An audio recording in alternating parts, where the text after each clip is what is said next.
well. Here was the ultimate frustrating thing for me, was that last problem. I write the test when I tell you this is going to be the last problem. I don't know who taught you like how to study or not to study up to this point, but they did you a huge disservice. When it is a math class, and this is fundamentally what it is, I teach math and get it, but I get to blow stuff up, okay? When you're told, here's the last problem, you work that problem again and again and again and again. There's no shortcuts to it. I mean, that's the reality. And as you get further and further into math, it becomes rote. You do this, you work this problem, go, okay, I do this, I'm going to find this, I'm going to find this, I'm going to find this, okay? And it isn't like I didn't give you the answers to it. We worked one in class, you had the review with the process there, okay? Literally, the last question was the one that drove me the most insane, because it was like, seriously, you knew that problem was going to be on the test. And you work it again and again and again until it just becomes, boom, I'm going to do this, I'm going to do this, I'm going to do this. There's no shortcuts to it. And let me give you a hint. You're going to KU, K-State, whatever issue, whatever, any big college. Next year, you're going to be in a lecture hall with 300 people. And if you think that prof is going to say, okay, class, here, this is going to be the last problem on the test. Here's the answer key to the, you're nuts. It's not going to happen. They're going to say the test is over chapters 1 through 5. We're only going to cover chapter 2, but you're responsible for the other 5. You have to get better at working on your own, because that's the game that you're going to be facing for the next 4 or 5 years, and you're going to be paying a lot of money to figure that out. So the sooner you learn to study independently, the better off you're going to be, or otherwise you're going to throw away a lot of good money to learn that, wow, I don't know how to study. Okay, then I'm done, I'm done. Now, if the test did not go as well as you had hoped, there's another version of the test that you can take outside of this class, like before school, after school. I'll take the new test score is 60%, the old score, this score as 40%, and it'll just be a weighted average of the two. Now, if you're happy with the score, you don't have to do anything, life's good. But if you want another shot at it, that's what you can do. So, okay.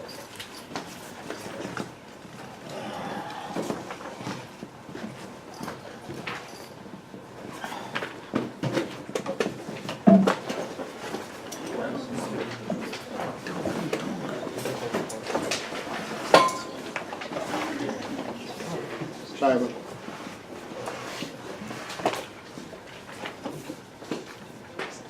Pudding. I think that's just going to be your new nickname, is Pudding. Who's Pudding?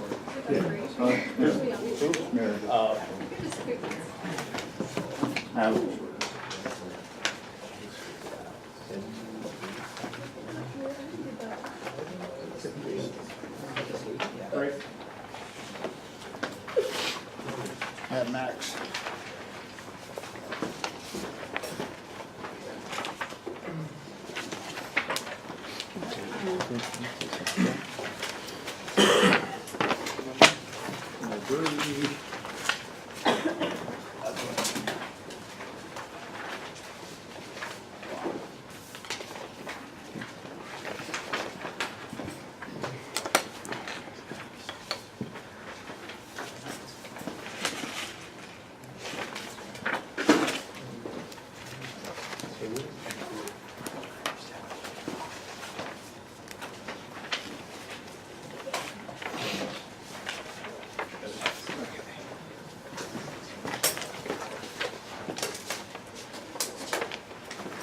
Okay, so on the test, a couple of things. Without doubt, the most missed multiple choice question was number 7. So the total flight time in the air was 16 seconds. So how many seconds does it spend going up in the air? 8, which means it spends 8 seconds coming back down, right? Yeah. And you all used the right equation, V equals V naught plus AT. And you said V naught equal to 0. Cool, okay? You can do that. But then you're viewing it from the perspective that it's falling from its maximum height with an initial velocity of 0. That's why in big bold letter words I put the total flight time is 16 seconds. So if you missed it, you plugged in all 16 seconds instead of the 8 seconds when it's going to start from 0 and fall back down. Okay, so that was your downfall on that one. Let me see. The rest of multiple choice, actually, there wasn't one that was like missed a lot. Some of you on 15 put C. It was like the Nike curve. I was like, oh, for the love of God, I wrote on there Nike. Really? I did get some interesting answers on 22. I don't remember which class it was. But I got like this huge negative velocity for on 22 with the fireworks. See, here's the beauty of physics, is that you can think about an answer and see if it makes any sense. When does that mortar, when do you want that mortar to explode? Right after it's launched or towards the top? Towards the top. Towards the top. So you've got to figure your velocity when it explodes. You want that to be, close to zero, okay? Not a bigger negative number than it was launched at. So that's, look at that and go, wow, okay. Now, the rocket problem on 24 went beautifully, okay?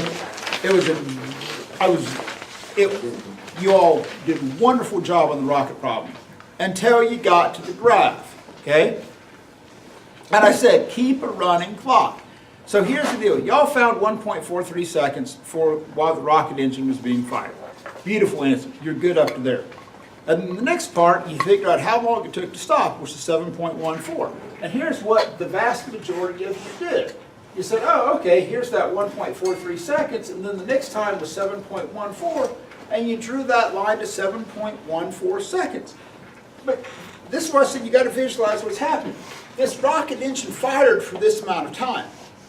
Then it's going to be 7.14 seconds beyond that amount of time. Okay? Because here's where this would fail. Let's say it was reversed, and let's say it fired for 7 seconds, and then it took 1.43 seconds for it to stop. Well, if you follow your thought process, you'd be out here at like 7 seconds, and then you'd go back here to 1.43 seconds, and you'd like going back in time, which is just really, really weird, like seeing high school football players in red tutus. It's just weird. Not mentioning any names, but so I'm just saying. So this is why you have to keep a running clock. You fire the engines, and then 7 seconds beyond that is when it's going to reach that maximum height. Now, on 25, like I said, that was the one that drove me nuts, okay? And y'all, it was just insane. It was just frustrating, and anyway. So, give me the test back. If you want to do the retake, come in. You can look through this test. You can figure out what went south, all that good stuff. But I prefer that retake done before, like next Tuesday. Like I said, you don't have to, but if you want to, that would happen. So, anyway, give me the test.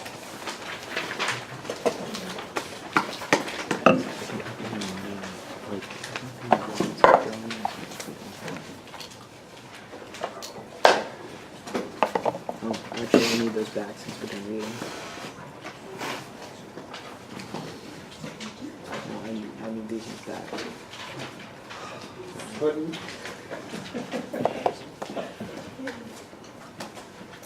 I don't know. Okay, got them all.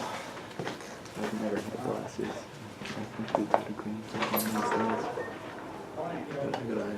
It's hard for my glasses. I think I go to green vision. Green vision group. Green vision group.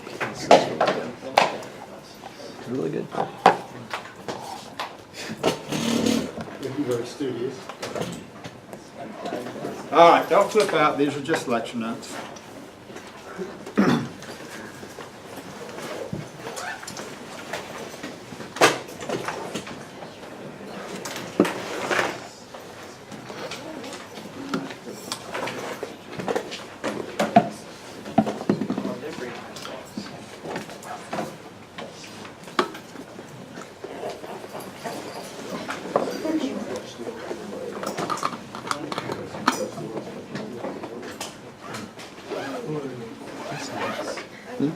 This is nice.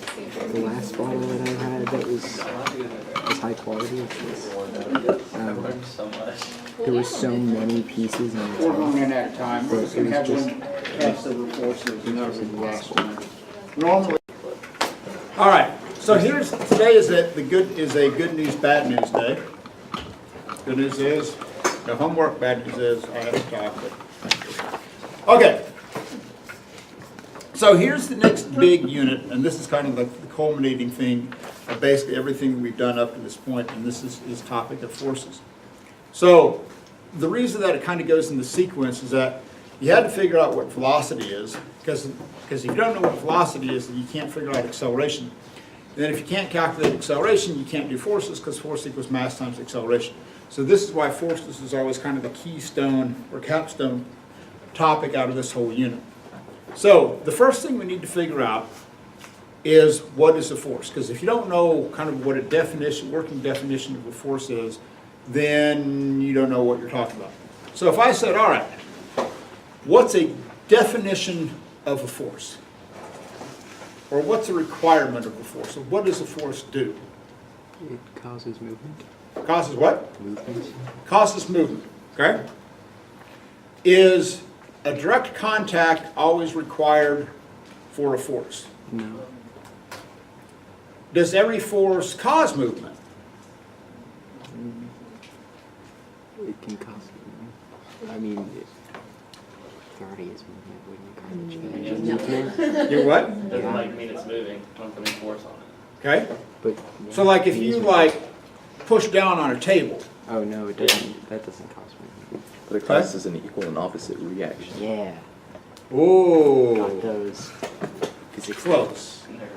No, no. Okay, who danced around in red tutu? Okay, let's be honest. You don't get to pass judgment on Wait, I me. thought you weren't naming names.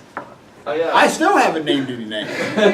He's Did I pointing- say McGriddle? No. We just He's did it pointed there. fingers, but he hasn't named But I'm just saying. All Anyway, right, Bird. Don't make Paul do a yearbook on you. okay, all right. Point a Okay. picture of Briley Lewis. So- That's the same. Let's talk about, speaking of McGriddle. So, here is McGriddle sitting in his chair, right? And he's got his cool glasses on, okay? And We need a double wide. okay? I think he was talking Okay. about the stick figure. So, as he's sitting there, are forces acting on you? Yeah. Yeah. Yes. Gravity. Gravity. Okay, now let's talk about gravity, right? So gravity, everybody says, well, what direction does gravity act? Oh, it acts downward. There's a more technical definition to it. It actually acts towards the center of the earth. Because if you think about it, like, you know, here we are on this strange rock, and here we are in Mesoamerica. Well, when you drop something here, it actually is like falling sideways. The only place it really technically falls down is if you're up here towards the North Pole. And it gets even weirder because if you're down in the South Pole and you drop something, it actually falls upward. Okay? So you think what you say, whoa, okay? The earth is flat. What? So the earth is flat. So why is it flat? The earth is flat. Okay, and let's leave the flat earth. Okay, so I started down that road very briefly in first block and it quickly spun out of control. Told you guys it was flat. I think it looks like That, shh! How's gravity? You think it looks like what? It's a donut. Yeah. Okay, so what's in the middle of the donut? Like, A hole. not a jelly-filled donut? No. Just a whole donut. So when you're The in the whipped hole, cream can you see filled across donut? to the Oh, other yeah. A side? whole punch donut? You mean just a donut? Yes. Not a bagel. Are you sure? I mean, a bagel would work. It's the same But- shape. A bagel would make more sense because Although the hole in the bagel is not as big. Okay. So a donut. Well, the bagel can be bigger than Okay, a I donut. realized my All right. mistake. Okay. I should not have said Yeah, I that. know. You're the one that started down this rabbit hole of pain. Okay, so let's Hey, leave you're the the one who flat asked me to earth repeat out it of to the this. class. Here's my ultimate argument. Idiot. Look at the shadow cast on the moon. What's the shape? It's a circle. Donut. It's not a pencil. Okay, so we don't want a flat circle. Oh. Or a flat Dun, donut. dun, dun. No. Okay, if it was a donut, it would have a big... Okay, a pancake. Okay, enough with the whole. More like a Nick, pizza smack with quite him a few with that. ridges. All right. So, Do it. assuming that we live on a circular earth, or spherical, things fall towards the center. So let's talk about how what you can do to calculate gravity. So one of the things, and you all did this calculations the second day you were in here, when we did the springs, and at the time you were like, okay, whatever. So I said, like when you all took the half a kilogram mass and you suspended it from the spring and it pulled it down and you measured it and you go, ooh, we're doing physics and we're cool, right? And now if I gave you that lab, you all would be like, really? We struggled with that lab? Yeah, you kind of did. So, no, you did, okay? Or better yet, you go back and look at like the very first test that you all took and you're like, oh dear Lord, I missed any of those questions. But you second half. So, you took the spring and here was this half a kilogram mass, right? So, one of the first things you have to get straight is terminology and how we use that terminology in physics. So, when I talk about calculating the gravitational force, and we're going to be dealing with a lot of forces. So what we do is that we put this Fg to indicate this is the gravitational force between that half a kilogram mass and this strange rock that we're on. So it's going to be mass times your gravitational acceleration. Do not tell me it's mass times gravity. No, it's just horrible, okay? Oh, it's mass times gravity. No!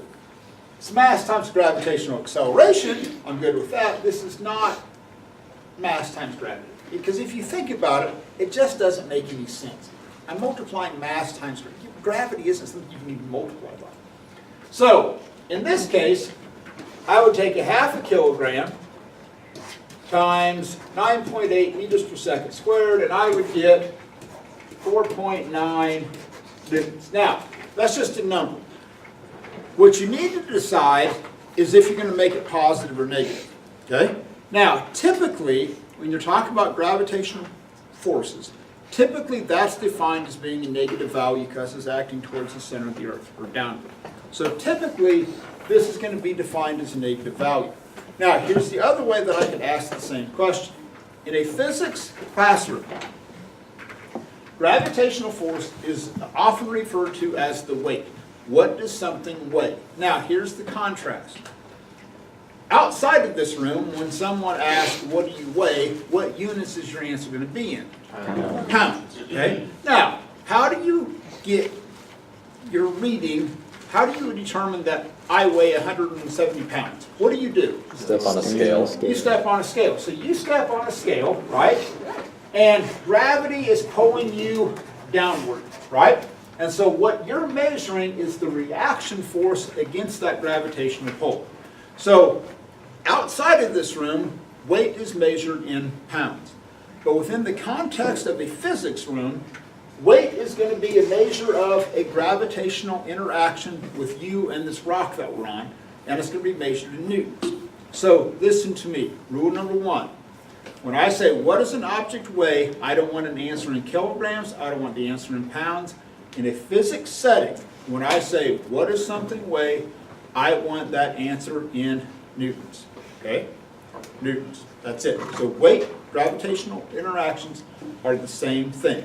It's going to be mass times gravitational acceleration. It's going to be in newtons. Get the number, then decide if you want to make it positive or negative.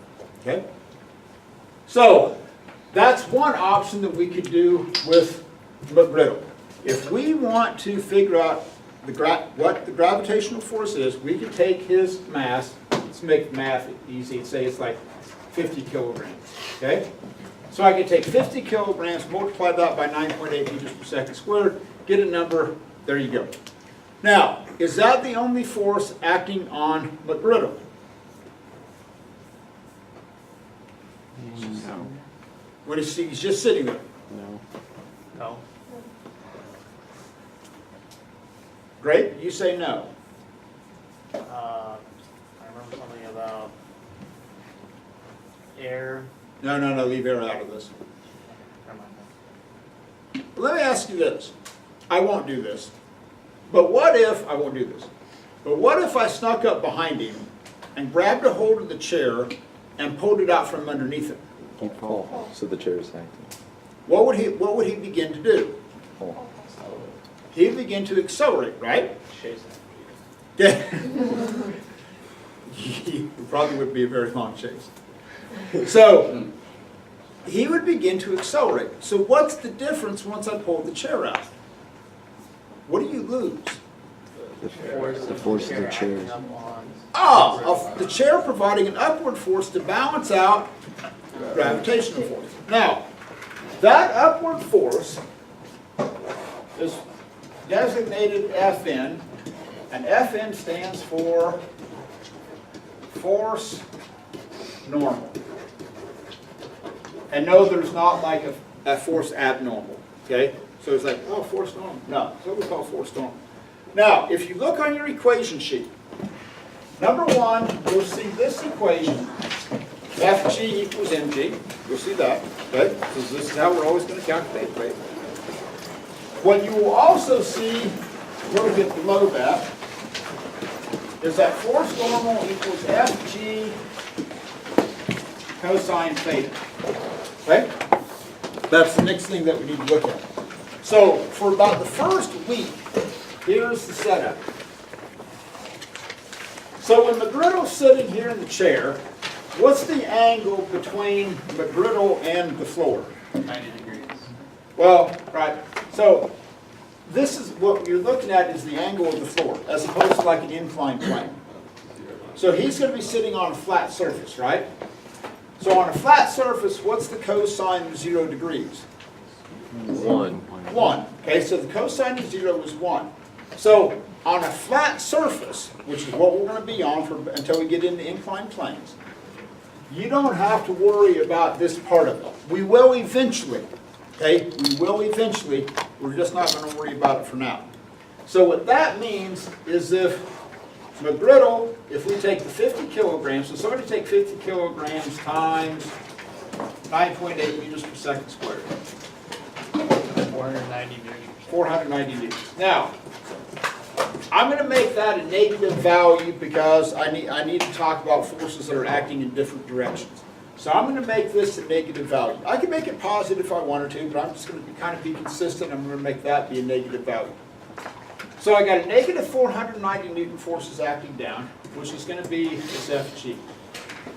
Then the chair is providing a normal force of 490 newtons. Now at this point, something very important happens. If I were to add those two forces together, what would I get? 0. 0.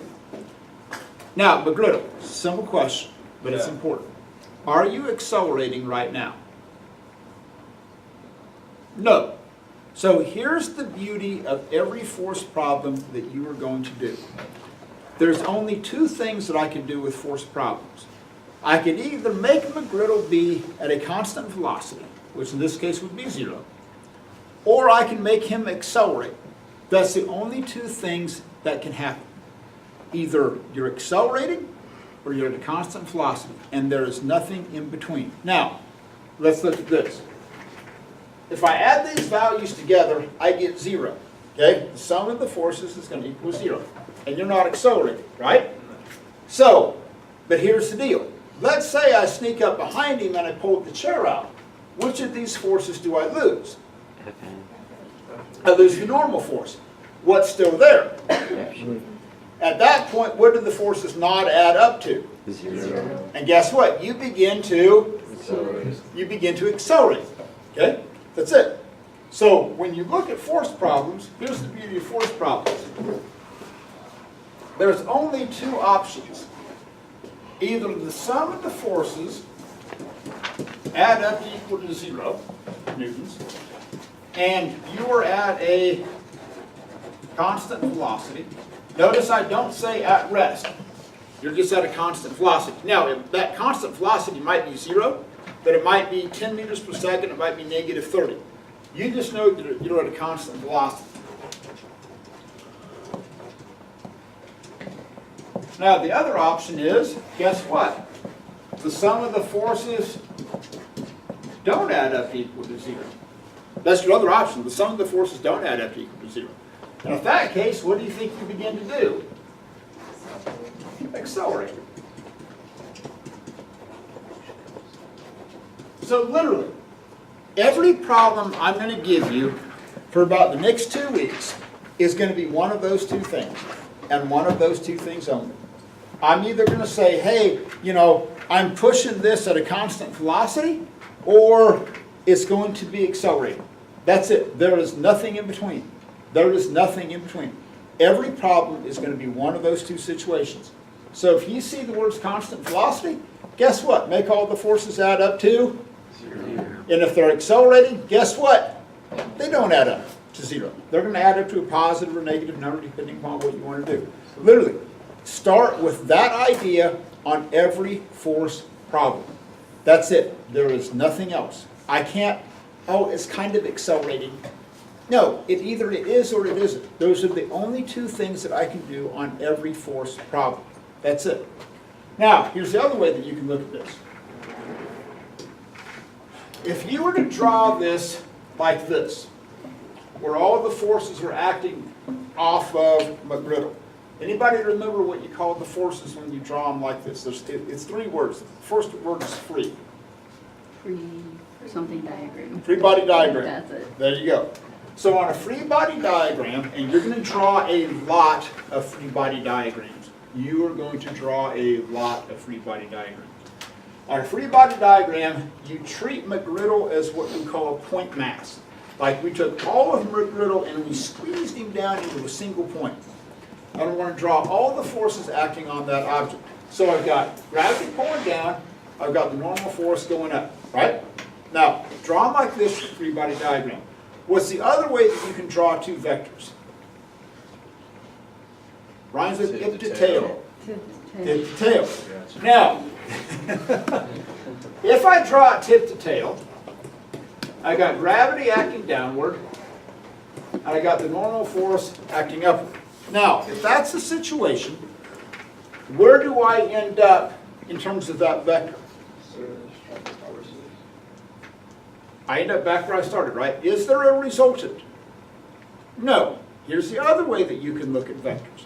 If you draw the vectors, no matter how many there are, 5, 10, 1,000, doesn't make any difference. If you draw all of the vectors acting on a system in a tip-to-tail method, and you end up back at the origin, you're at constant velocity and you're at equilibrium. Okay? That's it. Now, if you draw the forces and you don't end up back at the origin, guess what? You're not at equilibrium and you're going to accelerate. So literally, when you draw the forces tip to tail, it can only end one of 2 ways. You either end up back at the origin and you're at a constant velocity, or you don't end up back at the origin and you accelerate in the direction of the imbalanced force. That's it. Now, what's the function of the gas pedal in your car in terms of velocity vectors? To increase the The purpose of your gas pedal is to apply a force to make the velocity vectors bigger. What's the purpose of the brake? Make them smaller. Make them smaller. But will both create forces on your car? yes. Yes. What's the purpose of the steering wheel? Change the direction. Change the direction of your velocity vector. Now, when you look at how Mother Nature views velocity vectors, Mother Nature is inherently lazy. Okay? What that means is that Mother Nature does not want to alter any velocity vector. Mother Nature is completely hands-off. It's like, dude, whatever velocity vector that you have, I'm good with. I don't care. So, but that's in contrast to daily observations, and I'll tell you why. So if you go back and look at the history of science, we've actually screwed up this whole idea of motion. And you're going, you're good? Yeah. Okay. And you're going, how could we screw up the idea of motion? We've actually completely jacked it up a couple of times. So, let's say that, a golf ball somewhere. I'm not going to use, here's the golf ball in somewhere. That'll just be a long ball. Okay? So now, if I take this ping pong ball and I drop it, okay, and it begins to bounce, and bounce, and bounce, and bounce, and bounce. Eventually, what's that ping pong ball going to do? It's going to roll, but then eventually it's going to do what? Stop. It's going to stop. Every time? Yeah. Every time. I could give you all ping pong balls.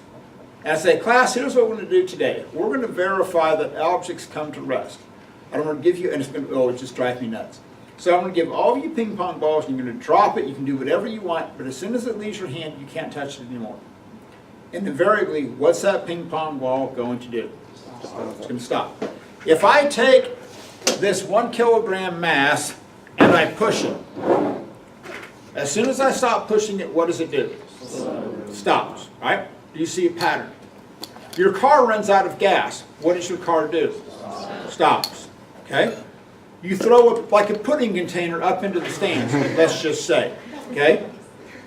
What's the pudding container eventually going to do? Explode. Explode. But then the pudding is going to come to a stop, right? Maybe not the most opportune place, but it's going to come to a stop. So Aristotle, who was a student of Plato, Plato was a student of Socrates, he said, okay, look, he studied motion, he says, let's look at a trend. He goes, everything comes to a stop. Okay, everything comes to a stop. And so he said that's the natural state of motion. So think about this. If I want to take this 1 kilogram mass and I want to keep it moving, what do I have to do? I have to apply a force. Because as soon as I stop applying the force, what does it do? It comes to a stop. Okay. Now, so for about 2,000 years, everybody was cool with this idea. It's a natural state of motion. So here's the best analogy that I can make. What's your guys' natural state of motion on a Saturday morning at 5 o'clock? Yeah, 5 o'clock in the morning. Sitting there doing Your natural state of motion is to be at rest. Okay? Right? That's your natural state of motion at 5 o'clock on a Saturday morning. Now, your mom realizes that Aunt Martha is coming over to the house for breakfast, and the house is in disarray. Now, she doesn't want Aunt Martha posting all over Facebook about how disorganized her house was. And we all know Aunt Martha would do that. So your mom says, hey, I need you to get out of bed and help me clean the house. Now, if mom just says one time, hey, dear, can you help me out and help your dear mother get out, clean the house on a Saturday morning at 5 o'clock? Honestly, how many of you are going to jump right out of bed and go, oh, Mom, pick me, thanks for waking me up? Okay? You all are going to be like, oh, for the love of God, Mother, no one cares. And your mom's going, I do, shut up, get out of bed. Okay? So, your mother is going to have to apply a force to you to keep you out of your natural state of motion, which is at rest, right? Because as soon as your mom starts harping on you, what are you going to do? You're going to go back to sleep. Okay, you're going to crash and burn on the floor of the couch, the recliner, maybe against the wall. I don't know. But your natural state of motion is going to kick in and you're going to come to rest. Keep you moving, mom has to apply a force. So for like 2,000 years, the thought was you had to have a force acting on an object to maintain motion. It's cool. Now, but here's what happened. Galileo comes along and he says, man, let's look at this. So Galileo started experimenting with inclined planes and things that roll, okay? Things that roll tend to have very low amounts of friction. So he took the inclined plane and he rolled it, okay? And what he noticed is that as he reduced the friction, the ball rolled further and further and further. So Galileo took this leap of faith and he goes, man, what would happen if you reduced friction to 0? So if I could take this 1 kilogram mass and give it a push, and it was completely frictionless, what would the 1 kilogram mass do? It would keep going. So here's what's important. That Galileo said, look, the only reason things come to a stop is because there is friction. If you eliminate friction, guess what? It's going to roll forever in a straight line. So when you look at Newton's 3 laws of motion, Newton's 3 laws of motion were published in the 1600s. It was called the Principia. So his first law of motion, in round words, or the short version, is that Mother Nature is lazy. In the sense that Mother Nature does not want to change velocity vectors. So Newton puts it, he says, he was very eloquent. He says, an object in motion remains in motion, or an object at rest remains at rest until an outside force acts upon it. Okay? So he basically stole that from Galileo, by the way. Okay, he really did. Galileo came up with it, Newton kind of took it, made it his own, and translated it into English and wrote it. He actually wrote it in Latin, but that's a whole story. So, those will involve his horse, but we'll get to that in a later story. So, Newton's horse, is a whole story about that. So, here's the deal. So, when you look at an object, And the first law is what's called the law of inertia. Inertia just basically says things want to maintain whatever state of motion that they're in. So here's the one thing about inertia, is that inertia is only affected by one thing and one thing only, and that's mass. So let me give you a classic example. So here we have Hank the bowling ball, rather massive, and then we've got the small little plastic marble, right? So if I want to get the marble that's at rest, and I want to get that to speed up, what do I have to do? Push it gently. I got to apply a force to it, right? Because otherwise, it's not going to accelerate. So I want the marble to accelerate to a certain value, and I want Hank the bowling ball to accelerate to a certain value. Clearly, which one's going to be easier? Marble. Marble. Why? Because it has less mass. It has less mass. There's less stuff inside to get going. There's less stuff to give to change the velocity vector on. Because if you think about it, when you give that a flick, I've got to change the velocity vector of every single particle inside that marble. Just like I've got to change the velocity vector of every single particle inside of Hank. It isn't like I can give it a flick and like only part of Hank goes flying off, which would be cool. But I've got to change the velocity vectors of a lot of particles here and not as many particles here. But, once I get Hank going, what do you know about trying to stop Hank? It's a lot more difficult. It's harder.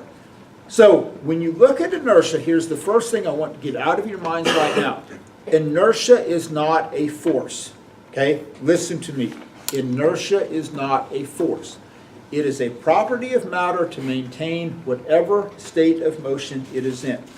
The more mass it has, the harder it is to get it to speed up or slow down. Okay? So that's why this little plastic marble, you know, I can hit it with my finger and it'll go flying.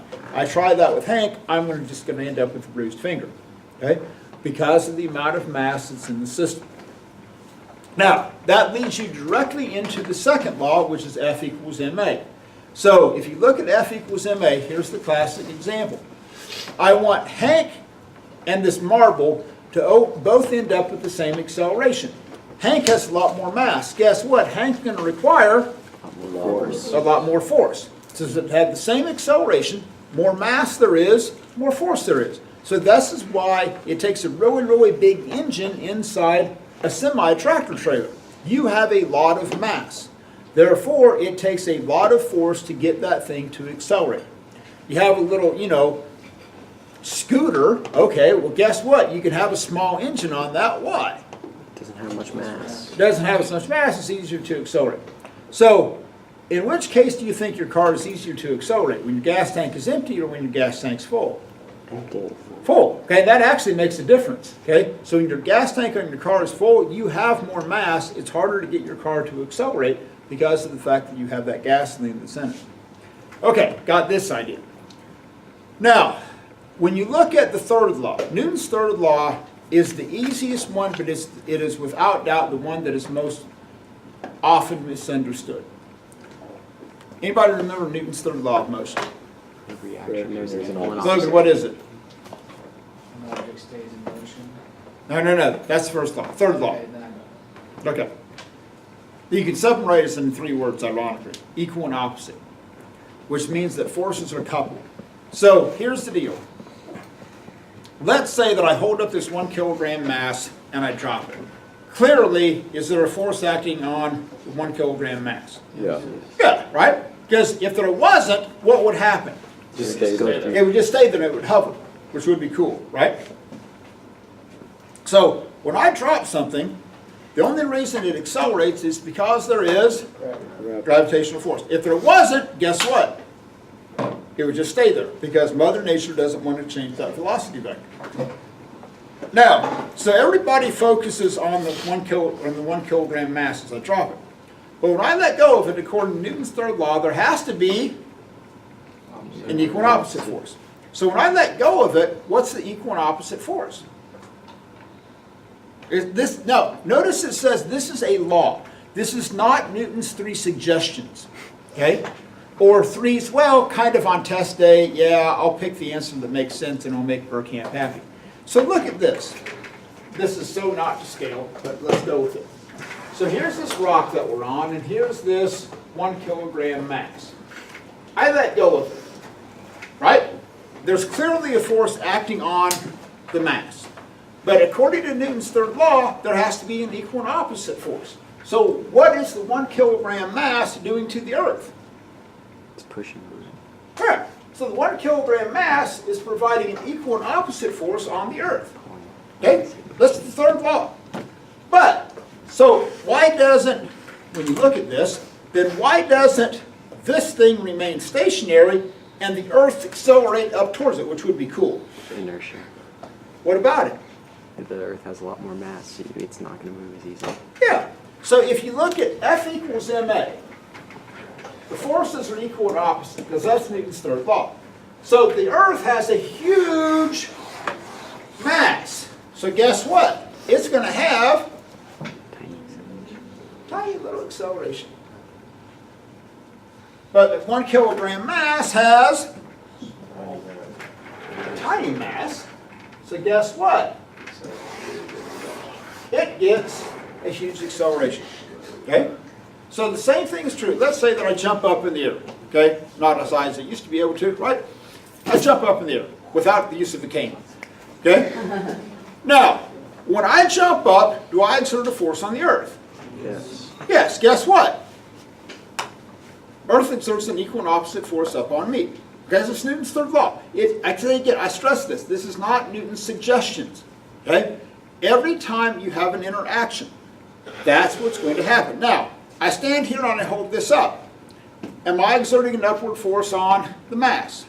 Yes, guess what? Gravity's pulling down this way. So I've got a set of forces that are equal and opposite here. So, when you look at Newton's third law, we'll spend more time talking about Newton's third law, is that basically it says that forces are coupled.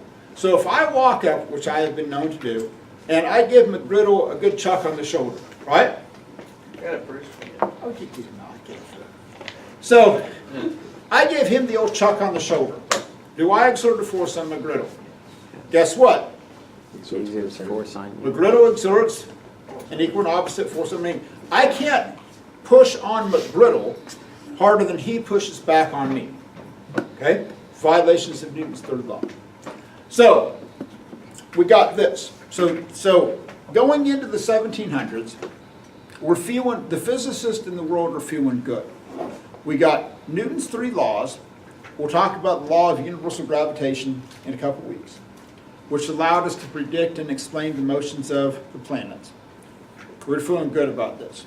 Now, there's the other part of this. Anybody from your Chem 1 days, we'll see if you did better than the first block on this question. Anybody remember what John Dalton did in chemistry? The gold. No, that was Ernest Rutherford. We'll get to him. Huh? Oh, God, no. No. Oh, way before any of that. I'm thinking cells, but I know it's wrong. Oh, not cells. That's John Hooke. Give us a hint. Atomic theory. Oh, he thought it was, wasn't he the helio guy? No. That's planetary motion. Okay. I'm just. I'm going to go have Mercy Shorts come in here and go, crew, I taught you this. that's Maybe hearing her voice will remind me. Yeah, I can call her right now. no. Okay, wait, She's John teaching. Dalton. I know Okay. the name. All right, so John Dalton was the first one that came up with the atomic theory, like a working atomic theory. And he says that all atoms are identical, like all carbon atoms are the same. And most importantly, he said that atoms are indivisible. So in Dalton's world, in his view of the world, atoms could not be divided any further. So, but here was the deal. Dalton was a student of history. He didn't come up with the word atom. It was actually came from the ancient Greeks. If you look at the word atom from the ancient Greeks, it actually means indivisible. So the atomist, and this, like I said, this debate goes back to when we were debating the nature of science. So here was their argument. Let's say that you take a chunk of gold, and you have this infinitely sharp knife. And you take the chunk of gold and you cut it in half. Okay, great, it's still gold. You take that half and you cut it in half. Okay, still gold. You keep cutting, you keep cutting, you keep cutting. At some point, you will reach a point where you cannot cut it anymore because you have reached a fundamental solid particle. At that point, the knife can't cut through it. Because if you think about where the knife cuts in empty space. It's just like if you're trying to run through the defensive line, you're not going to run where Bubba is standing there, right? What's the role of the offensive line? Well, to create an empty space, right? Fundamentally, that's your job, is to create an empty space. Okay? So that's where particles will go, is empty space. So in the atomist world, that knife is always going to cut through empty space. So if you reach the point where you can no longer cut through empty space, that was the atom, because it could not be divided anymore. So Dalton basically took a bunch of work that was done and he synthesized it into one kind of cohesive idea. All atoms of the same element are identical. They combine in whole number ratios. Like for example, this is why water is H2O and not H 1/3 O 7/8. Okay? They combine in whole number ratios. And so that was the basic idea. And that was cool. And it worked.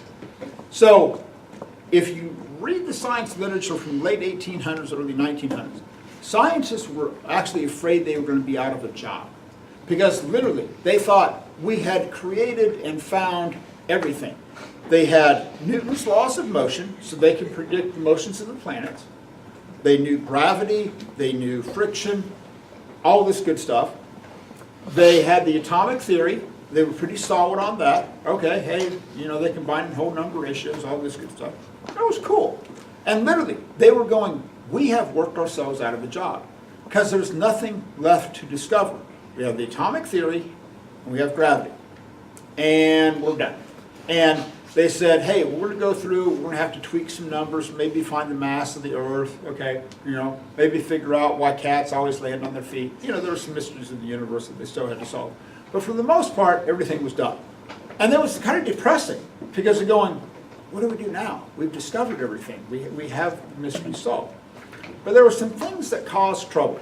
So, Mad Max wanted me to kind of focus over here on yonder balloon. Yonder balloon. So if I look at this balloon, which I'll do, and I put my hand near it, what happens? Nothing, right? So does my hand have mass? Yeah. Yes. Yes. So one of the things that's necessary for gravity, okay, and we'll talk about gravity in large measure, is that the only thing that you have to have gravity are two objects of mass. So like right now, it sounds weird, but I'm gravitationally attracted to every one of you in this room, okay?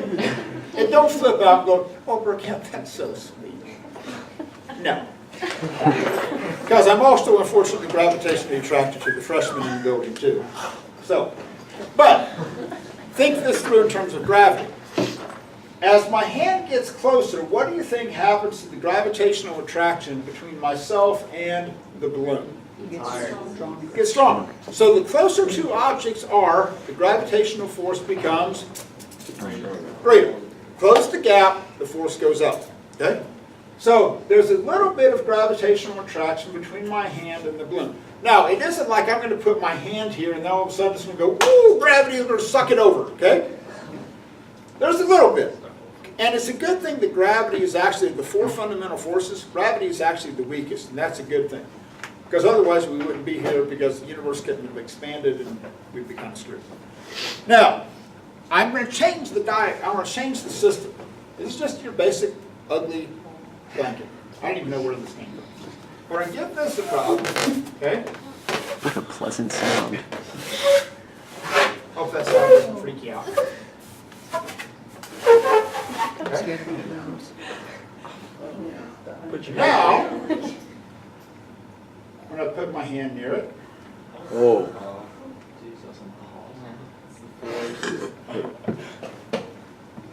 So, in Star Wars, you go, the Force is strong within you.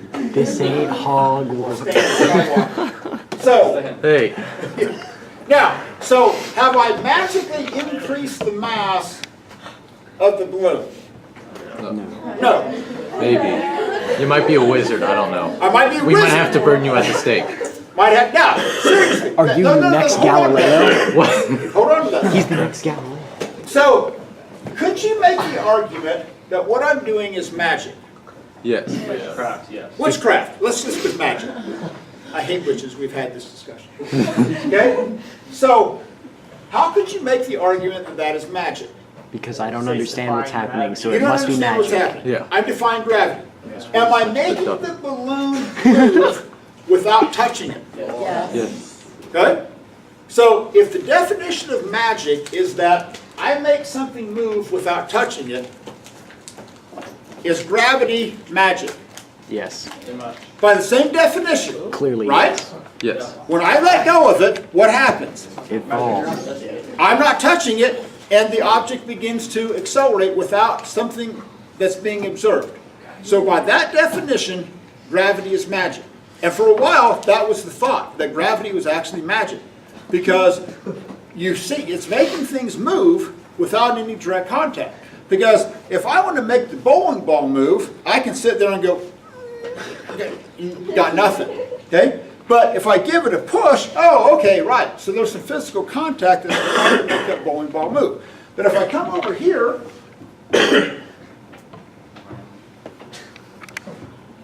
I can make the balloon move and never touch it. So here's my question. What? He said he needs some holy water. Well, we need to sprinkle some of that on the balloon. Okay. Get rid of what you've done. Or maybe me. Now, so imagine that you could go back into the time. Let's talk about like witch hunts, right? Yeah. So imagine that I could go back in time and take this balloon with me. Yeah. Okay? And I'm at Killed some instantly. bar in Salem. Okay? Oh, no. And I'm trying to impress the local chicks. Yeah. I say, hey, ladies, okay, watch this. And I rub the balloon, and then I do this. What's going to happen probably within the hour? You'll get shot. They're gonna Burn him! compare you to Okay? When you against the duck and I throw will you turn in into the- like a Shishka physics teacher, right? Because they're going to put me on a stake, and it's not going to. They might drown you. So, or they can drown me, right? Yeah. Or they can shoot you in the Like, face. if anybody's ever seen that movie, it's Monty Python. Yeah. If he weighs as much as a duck. Yeah. Little stones, they float. Okay. All right. So here's the deal. So we got to figure out a way to explain this happening, because clearly there is a force. Something is happening, right? Something is being exchanged. So let's try a little experiment. Okay, Oh, you're wait, good. what? You're good. It turned off for a second, but it's fine. Okay, are we good? Yeah. Resume. Kind of freaked me out for a second. I thought they were going to like burn me at the stake. Okay. Well, we might still. This would be our Now, evidence. but if I take now, if I rub the other balloon, Then we burn the balloon at the stake. so now what's happening? Moving away. It's moving away. But again, is it touching? No. No. But if I put my hand there, it's attractive. But if I put the balloon there, Ooh. it's repulsive. It's just like a magnet. Blue and red. Blue and red. Blue and red. Oh. There you Oh, go. there Whoa. you go. But they repel. The colors repel. Oh, it has to do with It's color. gotta be color. Okay? Maybe. Now, if you think this through, oh, Burkham's attracted to the red, okay, right? So maybe if I do this, maybe I could be repelled by the blue. But, yes, Republican.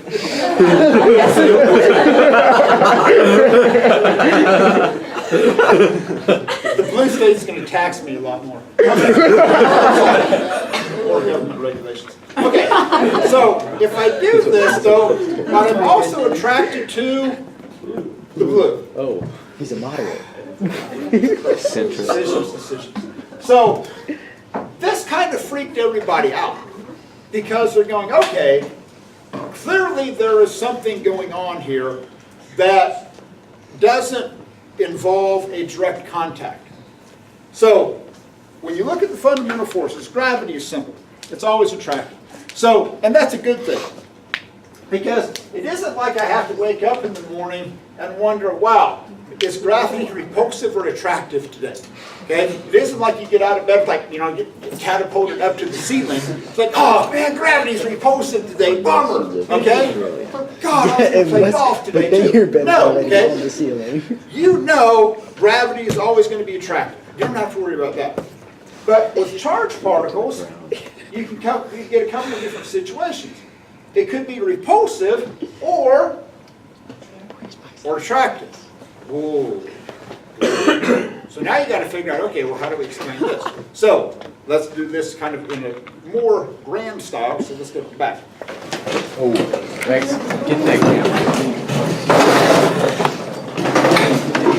Are you still recording? Yes.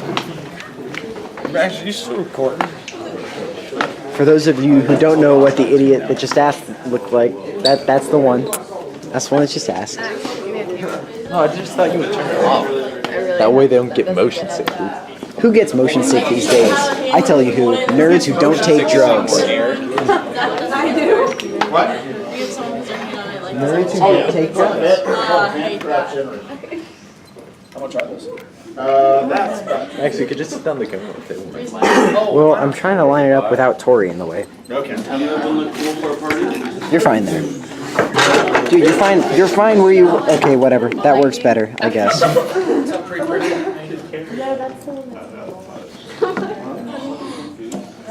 All right. Stop. Okay. Under my shoulder. So let's see if you do better on your chemistry remembering beyond the idea of who John Dalton was. So if y'all missed this question, so help me, I am going to have her come in here and give you the crew talk. So what are the three fundamental subatomic particles that make up any atom? Protons? Neutrons and electrons. Okay, 10 out of 10 for you all on that one. Okay, because you also, I don't know. So here's the analogy. What are the two particles that are locked up inside the nucleus? Protons and neutrons. Okay? And electrons are these weird subatomic particles like float around, they do weird things. It's just, and if you ever think that you understand what's happening on an atomic level, you don't understand, you don't. It is so weird what happens on an atomic level, trust me. It's a great mathematical model, but don't try and conceptualize it, because this is just going to get weird and you're going to end up in the corner doing drugs, so just don't. Who isn't No, it's a already true there? story. I'll tell, when you spend a lot of time really studying what happens on the atomic world, I'll tell kids, this is honest, that's true. I'll tell them, don't think about it too much. You will do drugs because it is so weird.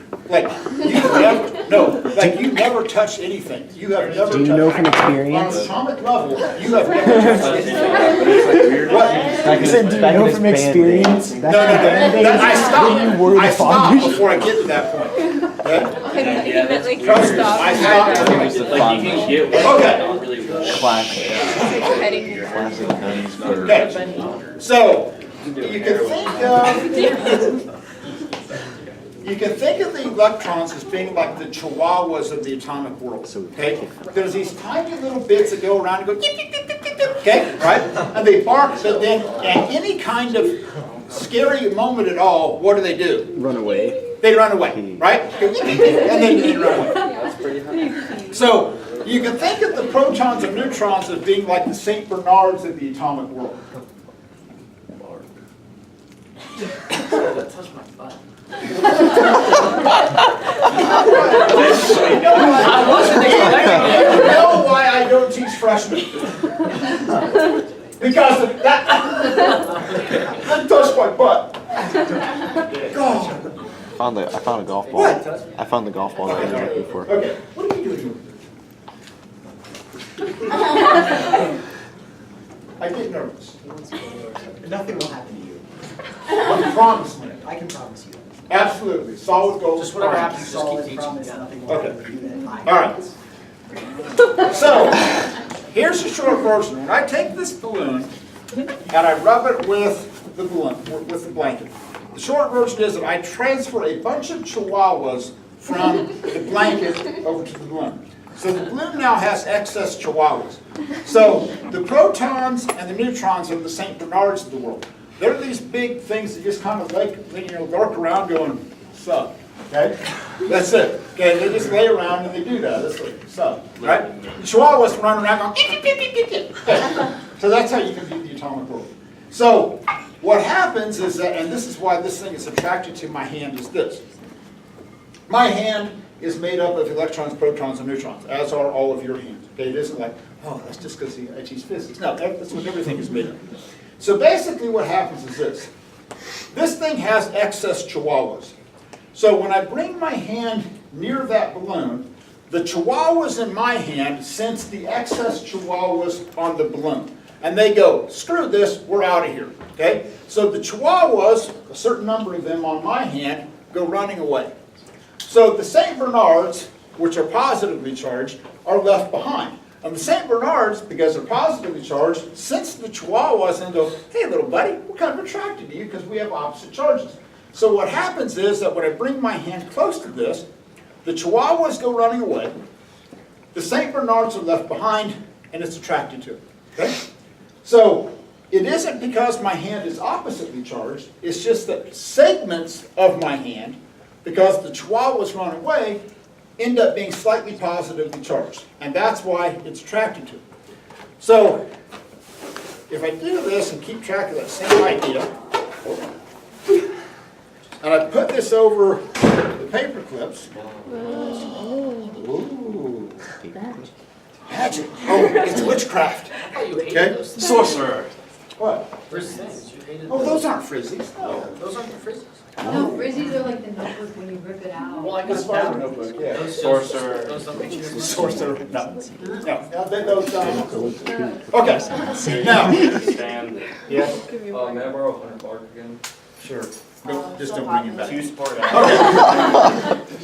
So, so what's happened that these bits of matter are attracted to the balloon?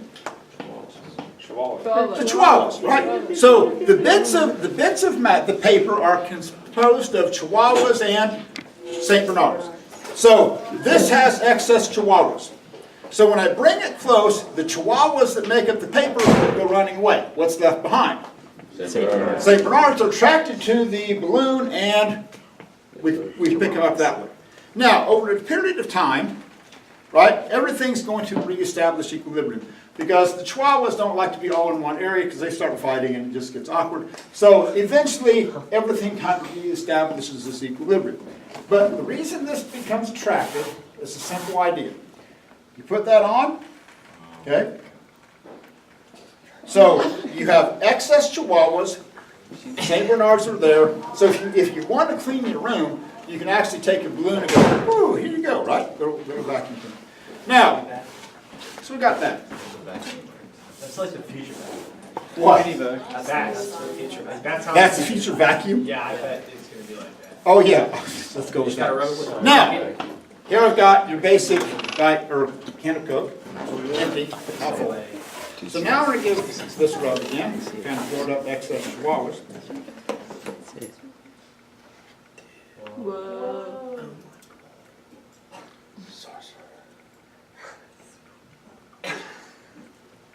So I can make the can roll.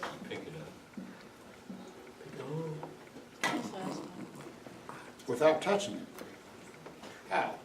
You're a wizard. I'm a wizard. The desk is just tilted a little bit. Huh? Yeah, that's all it is. The desk is tilted. Can't fool us. You're just tilting. Well, then why does it roll both ways? Because you have someone I underneath. lost the chihuahuas. I lost the chihuahuas. Chihuahua ran away. Chihuahuas ran away. Yeah, they didn't talk Is that about it. animals? So, here's the deal. Basically, what, you guys are probably. Hey, you guys did. I don't think they understand the Chihuahua joke from Taco Bell. Yeah, because Chihuahua, The commercial, yeah. Yeah, the commercial with the Chihuahuas. Yeah. I don't think we know. That was a cute commercial, right? Yeah. I used to have like a little like stuffed toy. So, here's the point. If I do this. Oh, come on, Chihuahuas, work with me. Yeah. There we go. So basically what's happening is this. Is the aluminum can made of Chihuahuas and St. Bernards? Yes. Yes.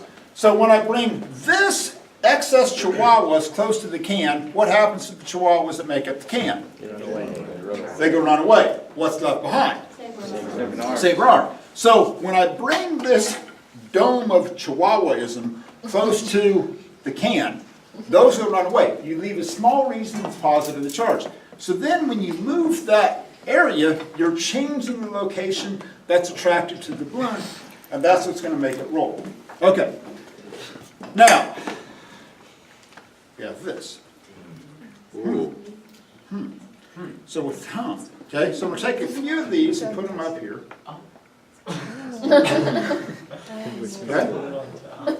We'll turn it on.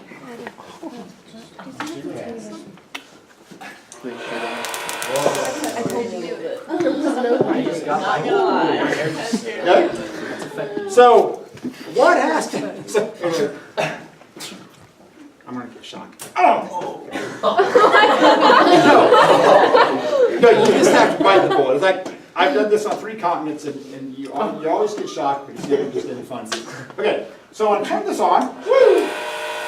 So, it was a little bit weird, strange. Okay, so what? Because I take one for the team, okay? Why don't I did not have the next one, no. What? She I said got I it. had the next one. So what's the point of this? To electrocute people? Kinda, yeah. Okay, that's cool. Okay, all right, let's just be honest, yeah. Why would you turn on the next So one? this is what's known as a Van de Graaff generator.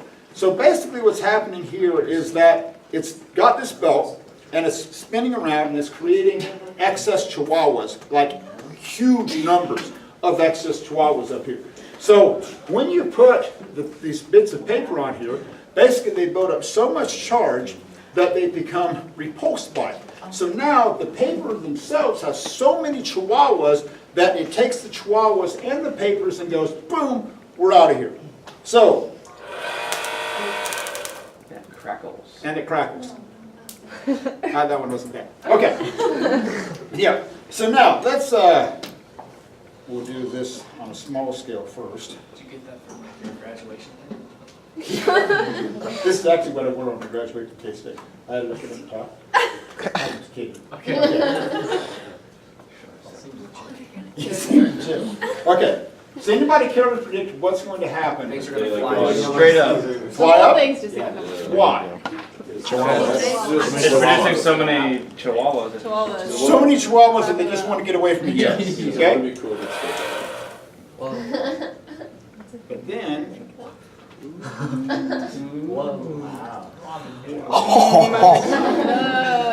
okay? You're a wizard. I'm a wizard. Okay? Why didn't you take the opportunity and say Yeah. Stanley? It's just the default thing. I'm a wizard. So, but essentially, what happens? We go back down, because chihuahuas have to find their own equilibrium. Okay, so, It's like a lost puppy. It's back home every time. lost focus of some. All right, Jones, come here. Okay, just stay on the books. Okay? Okay, my hair. We're hanging the witch. Am I gonna get No, shot? no. Oh my god, okay. You're not, no, you're not. I already discharged you. Okay. Okay? I'm scared. Oh my god. I What is that? Matt Johnson do it?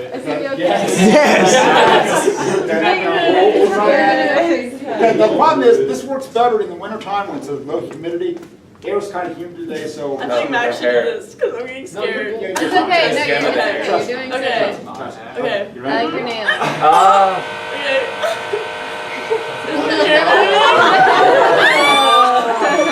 Can you feel it? I'm looking in here. Yeah, I feel like tingling right Eli's here. beard, do that. That would be funny. Okay, so now, so we got some serious hair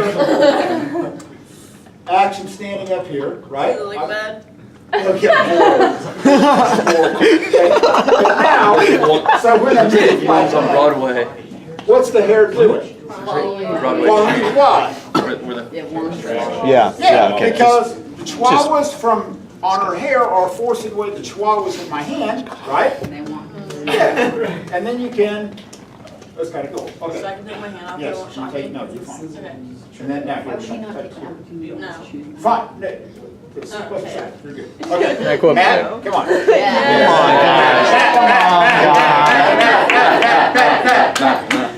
Why was he the one who started the chant? We weren't supposed to like. It's like you once met. Can I ask a question? Stand on the books, put your right hand over your heart. Can I ask a question?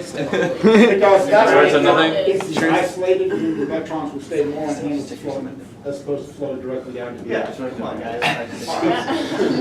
Come on, man. Stick That's it. ready? Might touch you. Okay, ready? Go for it. Okay. He's eating that. Gotta let it go. His pure distaste. We got some action going, His pure but it's distaste such for a this whole massive thing. hair.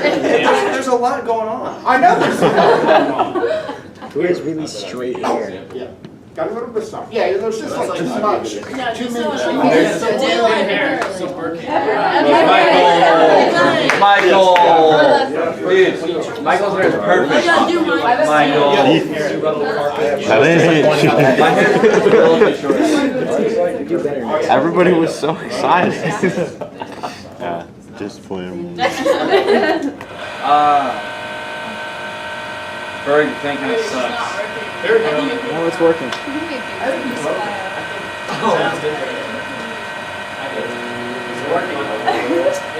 Put side on it. Dude, put the shy dog on. It's going up, yeah. It was up. Okay. There's like two. No.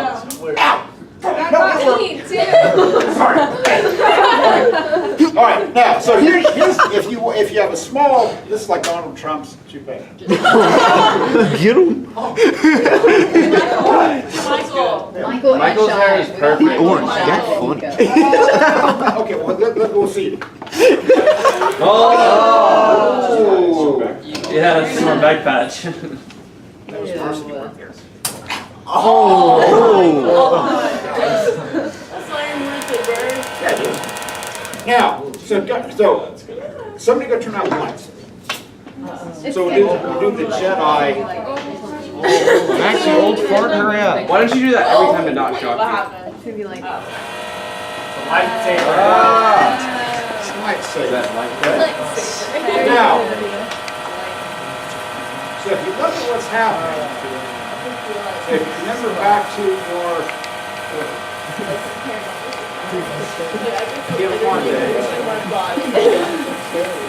So what has to happen? no, it's not. What has to happen for atoms to emit light? They're They gotta speed up. Two things have to happen. Yes, their electrons move up and then back So what do the down. Chihuahuas have to do? Go up and down. They jump. Speed up. Yeah, the Chihuahuas have to gain energy and jump out of their normal ground state, right? Then they go to a higher energy level, and here's what's weird is that they don't physically exist in between the two ground states. Like, this is why they call it like a quantum leap. They physically do not exist in between the two states. They go up to a higher energy level, and then Chihuahua goes, yip, yip, yip, okay, not happy. And then it's going to come back down to the normal energy state. And in the process, it kicks off a photon, which is what you see as visible light. So the reason that it's not emitting any light right now is because all of the Chihuahuas are at the ground state. But as soon as I turn this on and generate enough electrons going through this thing, then I'm taking enough Chihuahuas. Now, if you notice, Oh, you didn't even touch it, it's still like... you can kind of see like little bits of electricity that'll build up Yeah, let's see it. it's lightning. within the tube itself. Someone's gonna Dude, can we all hold hands when you touch it? So Let's go every time. Dude, that'd be crazy. Now, if I do it just right, you actually see arcs across the top.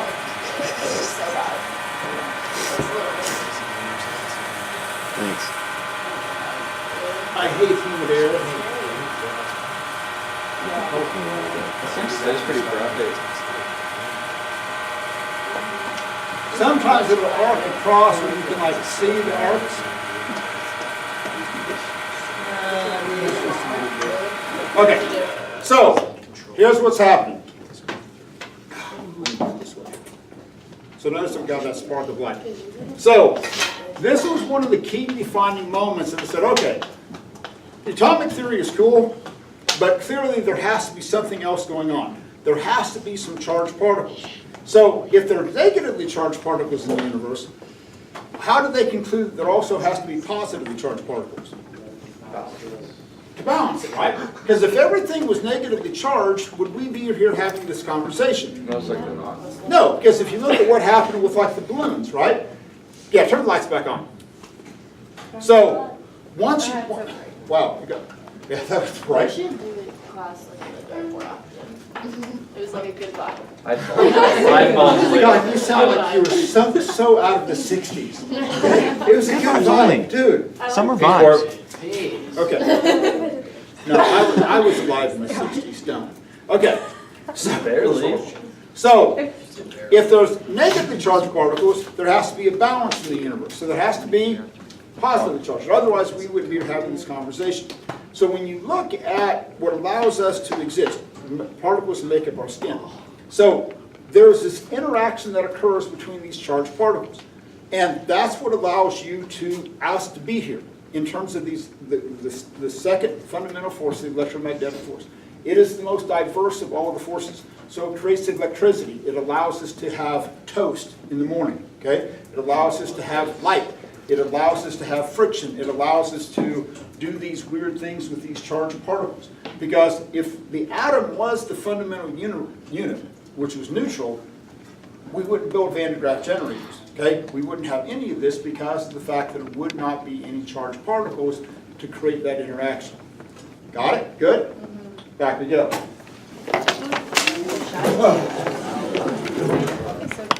You want to go?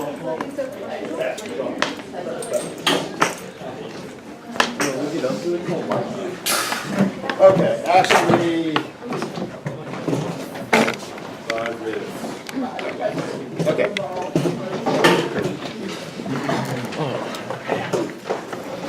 Where's your time for? Okay, actually, we'll just take it up tomorrow. So, yeah, we're done.